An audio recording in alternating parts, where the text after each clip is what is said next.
விஜயகாந்த் மகனா இருக்கிறது முக்கியம் இல்ல. விஜயகாந்த் மாரி படங்கள சூஸ் பண்ணி நடிக்கிறது தான் முக்கியம்.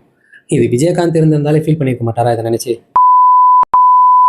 நம்ம சண்முக பாண்டியன், விஜயகாந்த், சரத்குமார், தார்னிகா, காளி வெங்கட், முனிஷ்காந்த் மற்றும் பலர் நடிச்சு யுவன் சங்கர் ராஜா இசையில நம்ம பொன்ராம் அவர்கள் இந்த படத்தை இயக்கியிருக்காங்க.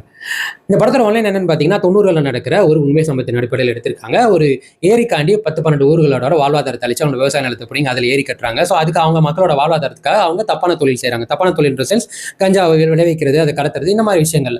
பட் அதை அவங்கள பொறுத்த வரைக்கும் அவங்களோட வாழ்வாதாரத்துக்கு ஒரு வழி இல்லை. அதே அந்த ஏரியில் தண்ணி வச்சுன்னா அவங்க விவசாயம் பார்த்து அவங்க பொழைச்சிக்கிறாங்க. பட் சட்டப்படி இது தப்பாக இருக்கிறதுனால நிறைய காவல்துறை வந்து அவங்க வந்து நடவடிக்கை எடுக்க முடியாமல் திரையிட்டு இருக்காங்க. ஏன்னா அந்த ஊருக்குள்ள சரத்குமாரும் நம்ம சண்முக பாண்டியன் தான் பெரிய தலைக்கட்டுன்னு சொல்லலாம். ஸோ அப்படி இருக்கும்போது அந்த பகுதியில் புதுசாக இன்ஸ்பெக்டராக வர ஹீரோயினுக்கும் ஹீரோக்கும் ஒரு சின்ன கிளாஷ் வருது. அதுவே காதலாக மாறுது. பட் அது விளையாட்டாக வினையாக முடிகிற மாதிரி ஒரு கட்டத்தில் சண்முக பாண்டியன் அரெஸ்ட் பண்ணி காவல்துறையில் வைக்கிறப்போ ஒரு காவல்துறையவே வந்து சரத்குமார் எரிச்சிடறாரு. ஸோ அந்த கேஸை விசாரிக்கிறதுக்காக எஸ்பியாக வர நம்ம மெயின் வில்லன் அவருக்கும் சரத்குமாருக்கும் ஒரு கிளாஷ் ஆகுது. அதை வந்து கிளைமேக்ஸ் என்ன ஆகுது, எஸ்பி என்ன பண்ணாங்க, சரத்குமாருக்கு என்ன ஆகுது அப்படின்றதான் இது உண்மை சம்பவத்தின் அடிப்படையில் எடுத்திருக்காங்க. ஸோ அதுக்கேற்ற மாதிரி கிளைமேக்ஸ் முடிச்சிருக்காங்க. அதுக்கப்புறம் அரசாங்கம் வந்துட்டு அந்த ஊர் மக்களுக்கு வந்து நல்லது செஞ்சுதா வட முடியிறப்ப சொல்றாங்க. ஸோ இது ஓகே, இது படமா பார்க்குறப்ப, கதையா பார்க்குறப்ப ஓகே. இது படமா பார்க்குறப்ப என்ன பண்ணிக்கணும், இது ஒரு பொன்ராம் படம். பொன்ராம் அவர்கள் இதுக்கு முன்னாடி எப்படிப்பட்ட என்டர்டைன்மெண்ட்டுக்கான மூவிஸ் கொடுத்துருக்காங்க எல்லாருக்குமே தெரியும். ஸோ அப்படி இருக்கும்போது சண்முக பாண்டியன், சரத்குமார், யுவன் சங்கர் ராஜா அப்படி இணையறப்போ அது எப்படிப்பட்ட படங்கள் நம்ம எதிர்பார்ப்போம். பட் ஆப்வியஸ்லி இதில் நல்ல விஷயம் என்னன்றது வந்து பார்த்தீங்கன்னா புதுசாக சரத்குமாரும் அண்ட் சண்முக பாண்டியன் காம்போவை பார்க்குறப்போ நல்லா இருக்கு. அங்கங்க வழக்கம் போல பொன்ராம் அவர்களின் படங்கள்ல வர காமெடி அங்கங்க ஒர்க் அவுட் ஆயிருக்கு. படமா பார்க்குறப்ப ஓரளவுக்கு கலர்ஃபுல்லாக நல்லா இருக்கு. டிசைன் வரும்போது பேக்ரவுண்ட் ஸ்கோர் சூப்பராக இருக்கு. பட் என்ன இன்னும் பெட்டரா பண்ணியிருக்கலாம்னா டெஃபினட்டா ஸ்க்ரீன் பிளே இன்னும் நல்லா பண்ணியிருக்கலாம்.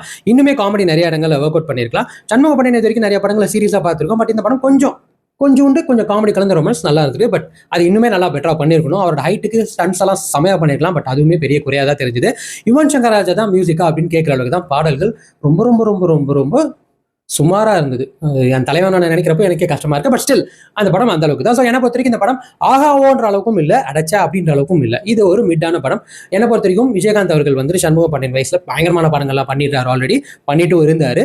என்ன கேட்டீங்கன்னா சண்முக பாண்டியன் அவர்கள் முடியெல்லாம் கட் பண்ணிட்டு ப்ராப்பரா அவங்க அப்பாவை மாதிரி ஒரு போலீஸ் துறையை சார்ந்து காவல்துறை அதிகாரி நடிக்கலாம். இல்ல பக்கா கிராமத்தானா இப்போ இந்த படங்களை வந்த மாதிரி இந்த மாதிரி தப்பு தவறெல்லாம் பண்ணாம ஒரு ப்ராப்பரா கடைக்குட்டி செஞ்ச மாதிரி படங்கள்ல பண்ணா நல்லாவே இருக்கும். பட் எனக்கு ஏன் அவரோட கதை செலக்ஷன் இவ்வளவு போரா இருக்குன்னு தெரியல. பட் ஓவராலா கொம்பு செவி எனக்கு வந்து ஒரு மிட்டான மூவி தான் இருந்தது. 100க்கு வந்து நான் 50 கொடுப்பேன். உங்களுக்கு பொன்ராம் ஸ்டைல்ல விஜயகாந்த் அவர்களின் இந்த கிராமத்து படங்கள் முந்தான வந்த படங்கள்லாம் பிடிக்கும் அப்படின்னா தாராளமா நீங்க போய் பார்க்கலாம். ஒரு ஓகேவான படம் தான். இந்த மாதிரி சினிமா விமர்சனம், பொலிட்டிக்கல் விமர்சனம் ஏதாவது தெரிஞ்சுக்கணும்னு நினைச்சீங்கன்னா சேனலை ஃபாலோ பண்ணிக்கோங்க. So see you next time. Until then, bye from Vijay கிராதகன்.